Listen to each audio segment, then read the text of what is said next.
Il était une fois un petit astronome qui voulait regarder les étoiles. Soin, soin.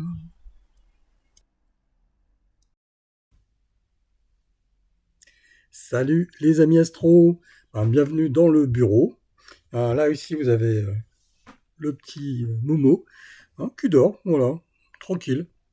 Bon, aujourd'hui on va explorer une région lunaire. Voilà, ça fait longtemps que j'ai pas fait un petit Moon Explorer, donc petit Moon Explorer pour vous.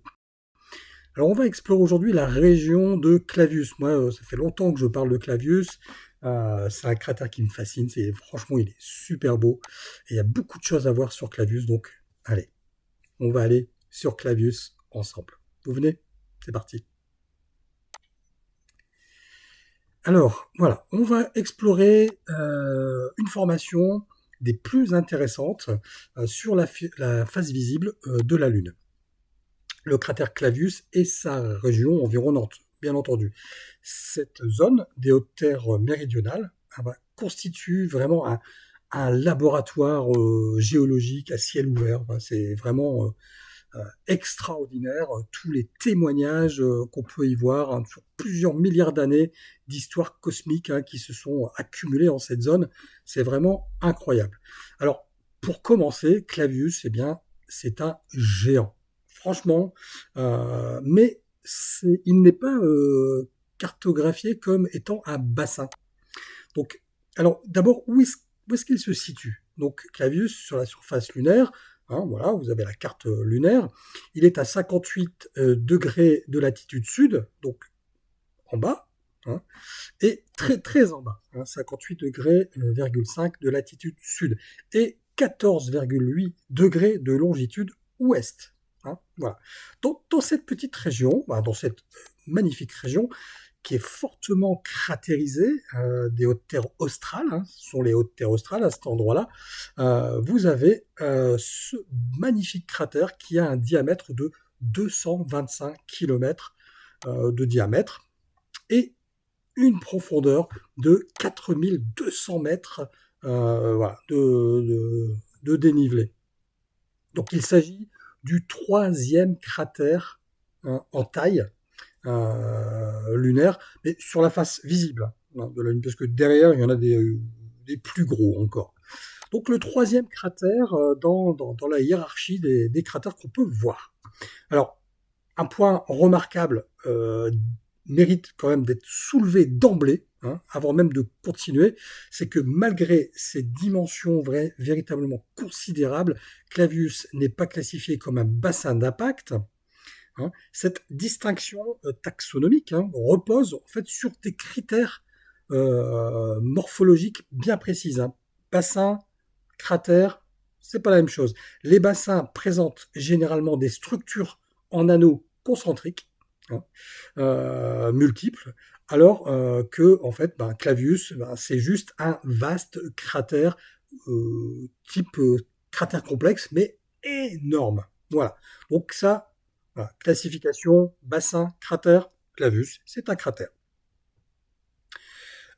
Ensuite, eh bien, du fait de sa latitude assez élevée, il n'est pas au nord, il est au sud, mais élevé au niveau du sud, il a 58 degrés sud, eh bien, Clavius présente une apparence, on va dire, elliptique prononcée, lorsqu'on l'observe depuis la Terre.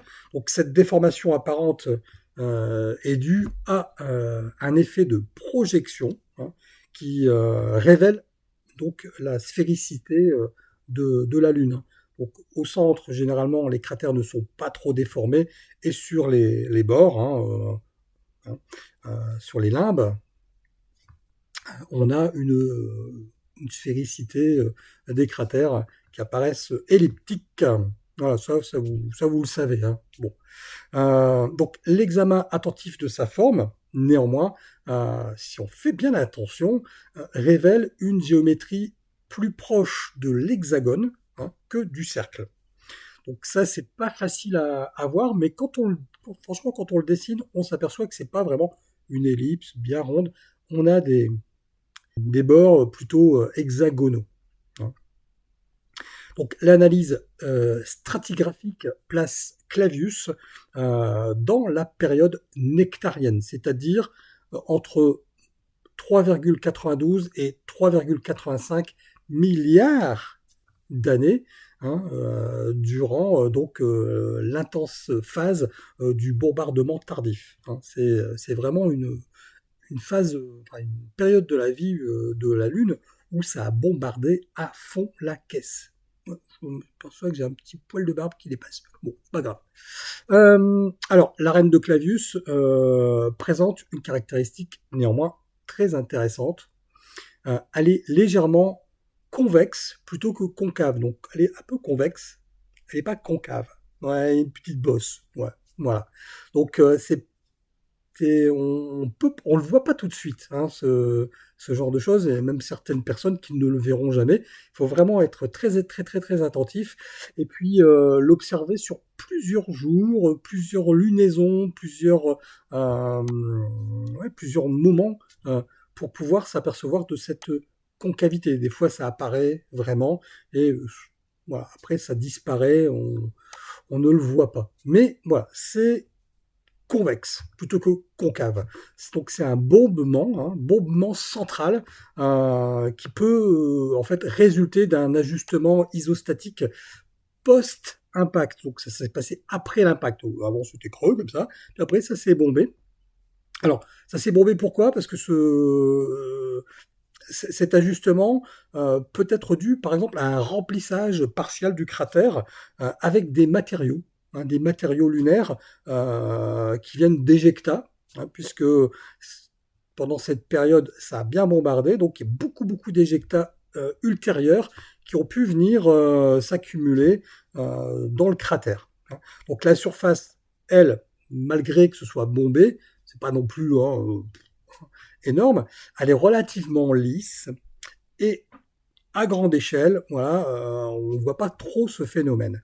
Néanmoins, donc il y a beaucoup de cratères dans ce cratère Clavius. C'est extraordinaire, il y en a plein partout, il y en a partout. Des petits, des gros, des moyens. Voilà, c'est vraiment un endroit très riche en cratères. Donc, on va justement voir ce qui se passe à l'intérieur, donc les cratères internes. Donc il y a beaucoup de cratères qui se sont accumulés avec le temps. Donc Clavius, c'est on va dire oui une chaîne temporelle. Voilà, un des attraits majeurs de Clavius, eh bien réside déjà dans un alignement remarquable de 7, donc 5 et 2, 7 cratères, donc qui dessinent un arc de cercle très visible, l'arc de Clavius, depuis le cratère Rutherford qui se situe au sud, jusqu'à Clavius J, donc le petit cratère Clavius J. Ça fait une petite séquence continue. Donc c'est un excellent test d'ailleurs pour les instruments, pour déterminer le pouvoir de résolution des instruments d'observation. Les observateurs utilisent donc traditionnellement cette configuration pour évaluer la performance de leur télescope. Donc ça c'était avant que les télescopes deviennent énormes. Je me souviens dans les années 80-90, on avait tous des petites lunettes entre 50, 60, 70 mm. Une 70 mm dans les années 80, c'était pas n'importe quoi. C'était déjà un bel instrument. Donc on essayait de regarder ce qui se passait dans ce cratère pour déterminer la performance de son télescope à l'époque. Bon, maintenant avec les Dobson, c'est fichu, on voit tout.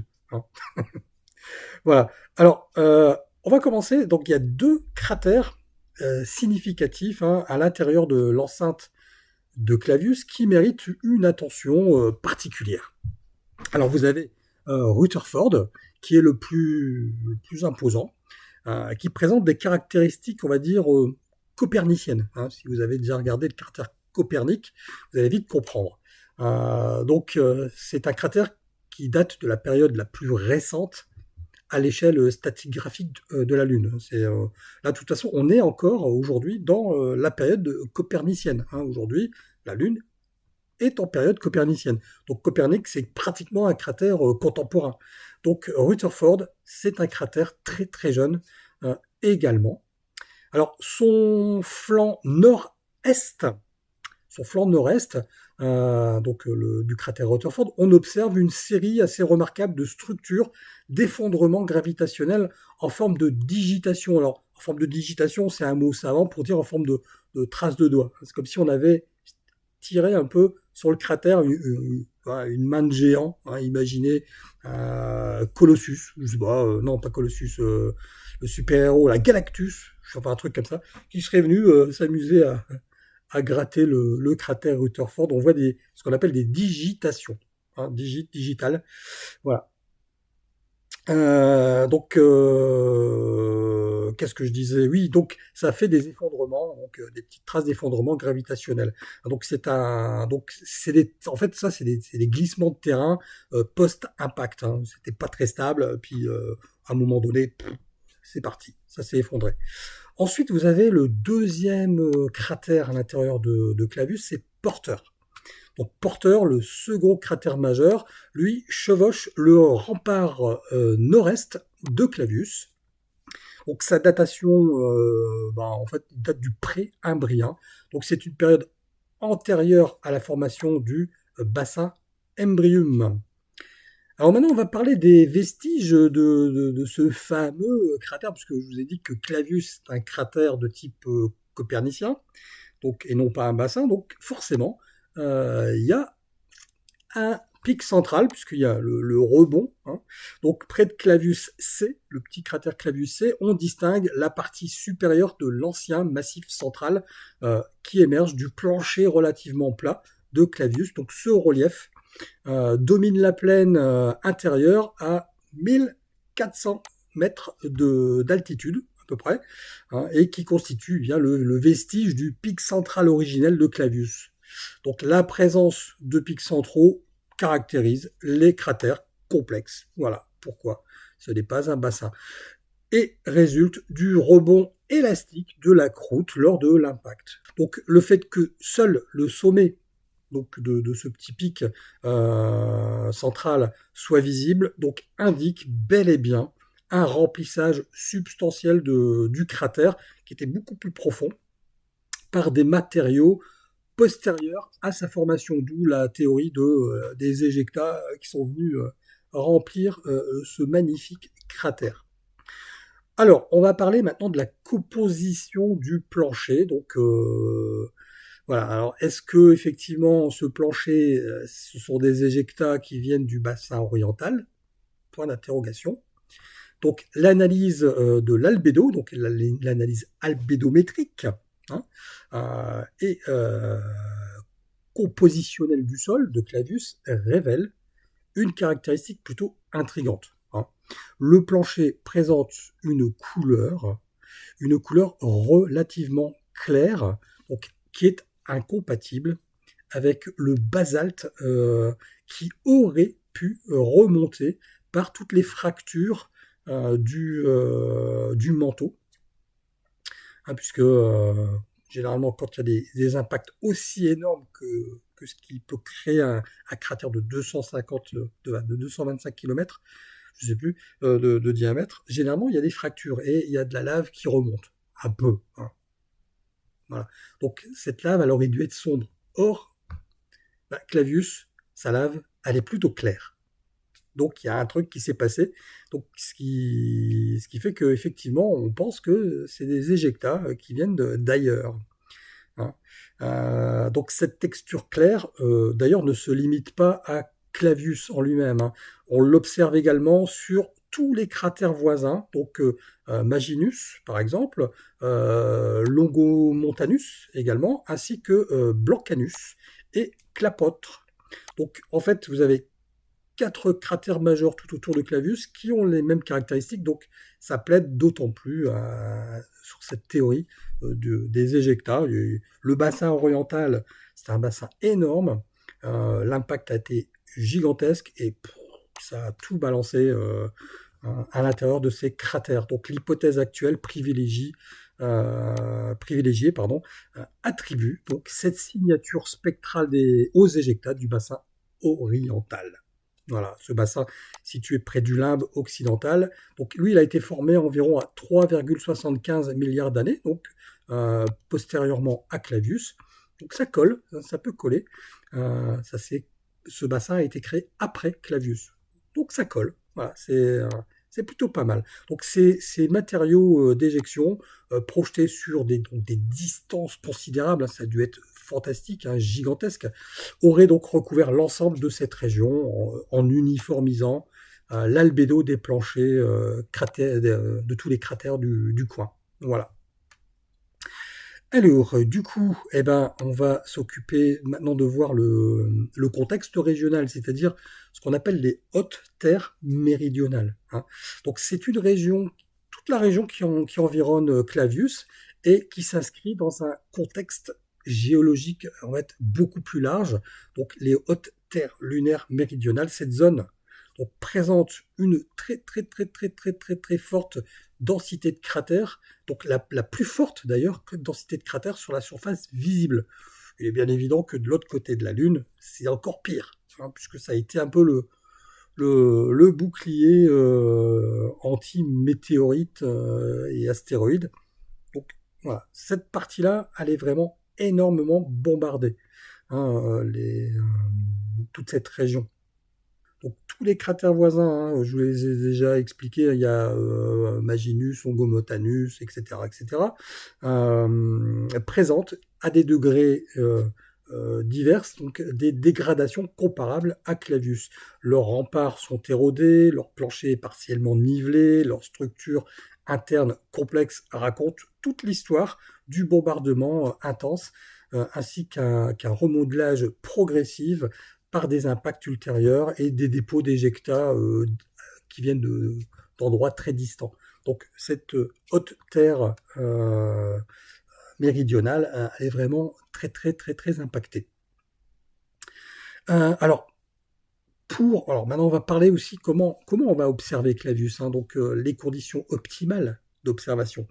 Donc pour observer efficacement Clavius et apprécier pleinement toute sa complexité, sa morphologie. Il n'y a pas d'autre choix. La période la meilleure, c'est quand le Terminator vient illuminer cette région avec le plus d'ombre possible. Donc la période comprise entre 1 et 3 jours après le premier quartier. Et donc à ce moment-là, le Terminator va traverser un peu cette région, vous pouvez suivre la progression du Terminator de jour en jour.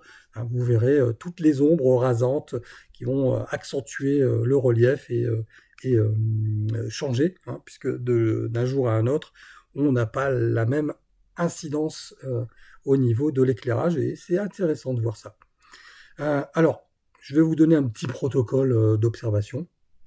Donc, pour conduire une observation, on va dire, assez rigoureuse de Clavius, moi je recommande cette procédure. Commencer par une reconnaissance déjà à faible grossissement, typiquement 50 fois, 100 fois, pour appréhender la structure de l'ensemble, déjà. Et essayer d'identifier les repères principaux. Donc les différents cratères que vous pouvez voir, les effondrements de terrain, etc. Donc cette phase va vous permettre de, on va dire, contextualiser Clavius dans son environnement régional. Et ensuite, vous allez apprécier sa morphologie générale. Ensuite, augmentez progressivement vos grossissements, jusqu'à, on va dire, 150, 200 fois si votre instrument le permet, pour examiner les détails internes. Voilà. À ce niveau d'amplification, donc les cratères de la chaîne intérieure, donc ce fameux arc de cercle, deviennent individuellement intéressants à observer, et notamment toutes les structures fines, comme par exemple les glissements de terrain de Rutherford, qui commencent à être révélés. Et pour les observateurs qui disposent d'un instrument encore plus grand, vous pouvez aller jusqu'à 250, allez 300 fois, hein, soyons fous, pour permettre d'explorer en détail tous les cratères satellites, de petits diamètres, toutes les variations de texture du plancher, hein, vous allez pouvoir apprécier tout ça, et puis toute la complexité des structures du rempart, hein, qu'on ne voit pas forcément avec des grossissements plus faibles ou des instruments plus modestes. Hein, vous pouvez voir que tous les remparts de Clavius sont intéressants à regarder. Alors, quel est l'intérêt scientifique et pédagogique de cette observation? Eh bien, tout simplement, Clavius présente donc un intérêt qui lui dépasse simplement l'esthétique, hein, visuelle, même si c'est super beau à voir. Hein, vous allez voir, cette région est magnifique. Cette structure va vous offrir, une opportunité exceptionnelle d'appréhender concrètement la chronologie relative en géologie planétaire. Donc, toute la superposition des cratères, leur degré de conservation, hein, il y en a qui sont plus ou moins dégradés, la stratigraphie également des dépôts d'éjecta, hein, qui constituent autant d'informations tangibles sur les principes fondamentaux de la géologie lunaire. Donc de plus, hein, Clavius permet d'observer directement donc tous les effets du bombardement tardif, hein, donc cet épisode assez cataclysmique, voilà, de la Lune, qui est survenu je vais recommencer. De plus, donc, vous allez pouvoir observer directement les effets du grand bombardement tardif. Donc, c'est un épisode qui est cataclysmique, survenu il y a près de 4 milliards d'années, qui a profondément remodelé toute la surface de notre système solaire, et même la Terre, hein, on s'en est pris plein la tronche à cette époque-là. Hein. Voilà, donc cette région méridionale qui est dense en cratères nous rappelle tout simplement que la Lune constitue en fait une archive géologique remarquablement préservée des processus qui ont façonné notre système solaire. Voilà, donc chaque observation de Clavius constitue une lecture directe, hein, de l'histoire cosmique. Donc moi je vous souhaite un bon voyage temporel il y a 3,9 milliards d'années qui sont inscrits dans la roche lunaire. Allez, je vous encourage à consacrer du temps à explorer en détail cette région et à la documenter par des dessins, par de l'astrophotographie, par pourquoi pas des retranscriptions orales ou écrites de ce que vous pouvez vivre et voir lors de cette observation. Voilà, allez, je vous dis au revoir et bonne lune.